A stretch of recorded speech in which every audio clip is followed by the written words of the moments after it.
dari Prodi Pendidikan IPA Universitas Sarjana Wiyata Taman Siswa dengan NIM 2019-016012. Pada video kali ini saya akan sedikit membagikan teori atom hidrogen yang dikemukakan oleh Niels Bohr. Niels Bohr merupakan ilmuwan yang mengemukakan teori atom Bohr pada 1913.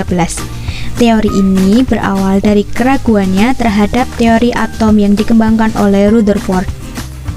Bohr menjelaskan teorinya dengan cara membuat percobaan tabung sinar hidrogen. Kelemahan teori atom Rutherford yang pertama adalah ia tidak dapat menjelaskan kestabilan atom. Menurut teori gelombang elektromagnetik, muatan yang dipercepat dalam gerak melingkar akan memancarkan energi, sehingga energi akan habis dan nantinya elektron akan jatuh pada inti atom, sehingga atom dikatakan tidak stabil. Kelemahan yang kedua adalah tidak dapat menjelaskan spektrum atom hidrogen yang diskrit atau dalam bentuk garis-garis. Langkah percobaan yang dilakukan oleh Niels Bohr dalam teori atom hidrogen adalah dengan mengosongkan tabung dan mengisi tabung tersebut dengan gas hidrogen.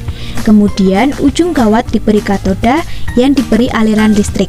Hasilnya adalah di dalam tabung tersebut terdapat gas yang berpendar atau gas hidrogen memancarkan cahaya karena adanya aliran listrik. Cahaya tadi dipantulkan dan terlihat adanya spektrum.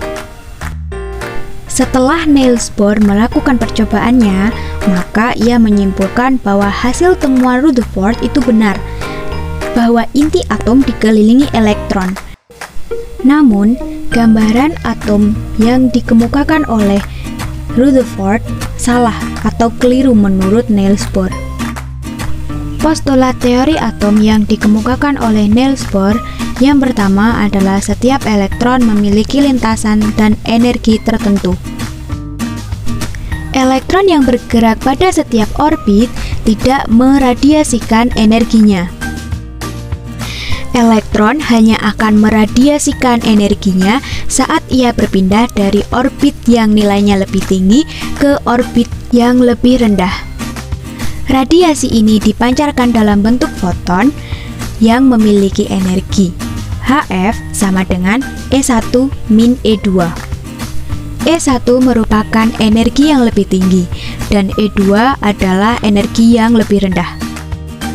Yang terakhir, setiap lintasan memiliki momentum sudut yang harus memenuhi keadaan kuantum, yaitu L sama dengan mv/Rn sama dengan N dikali H per 2pi.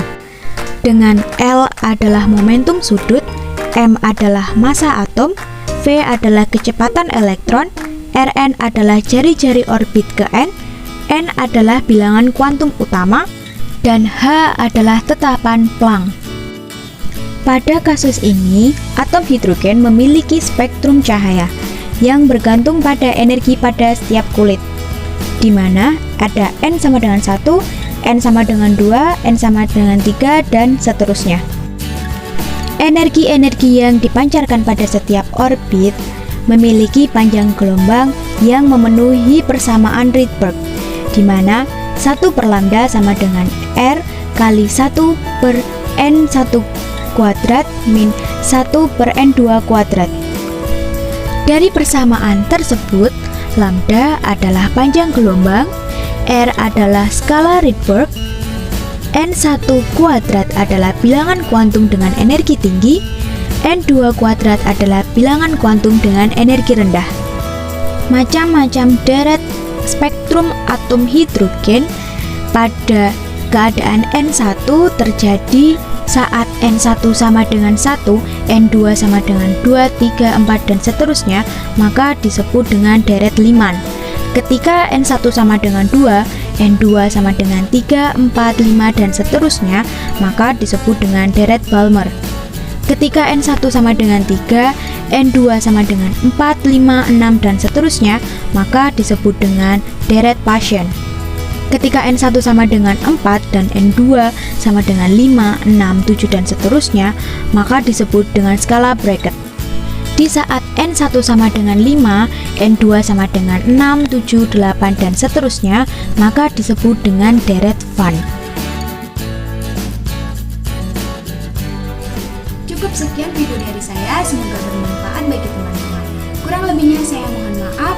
Wassalamualaikum warahmatullahi wabarakatuh. Salam.